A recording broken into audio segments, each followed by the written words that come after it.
All right, in other news, British Columbia. That's where the natural dam formed by a landslide on the Childotin River has now breached. Water began flowing over the blockage yesterday, and officials are warning residents to stay away from the Childotin and Fraser Rivers due to the risk of fast-moving water and debris. CBC's Tricia Kindelman has been following this story for us.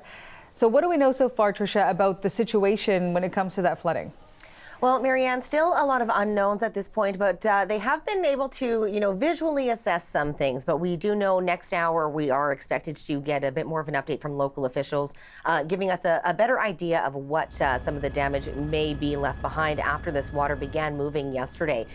So we know that officials have also noticed that breach flow has begun to slow. So at that natural dam choke point that was created last week by that landslide, they're noticing that stoppage and that slowing of the water, but they do want to note that it is still possible for flows to surge again due to that natural material that is making up that dam. It's silt, logs, trees, that sort of thing that was taken down in that landslide. So it isn't necessarily going to act like a man-made dam, which the flow can be controlled, released steadily, that sort of thing. There is potential for it to sort of release in surges. So again, they are saying that some of those visual observations that they have been able to do show there has been no significant debris buildup or damage, at least with what they can see, to the Farwell Bridge, which has been one of the points that they were most concerned about. It's sort of the closest, most significant structure that is just downriver from where this point was.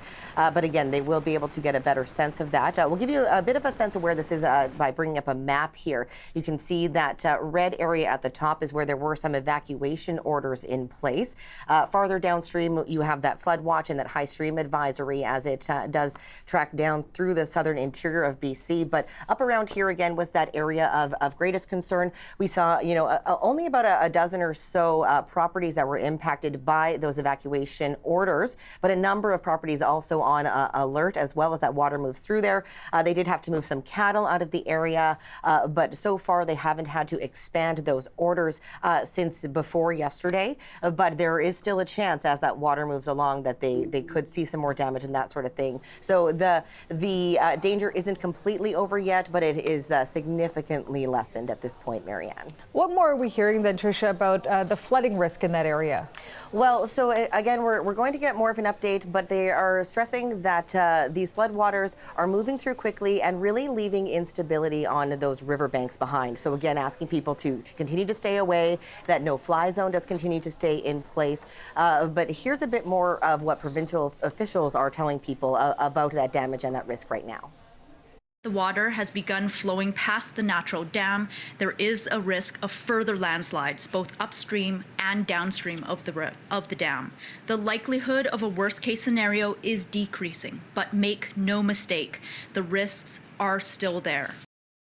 The province is expecting those flows to reach about spring flow levels, so they are not extremely concerned. That's something that they deal with on a semi-regular basis through some of these areas, but they are saying that they could see the debris as far as about 300 kilometers downstream around the Hope area.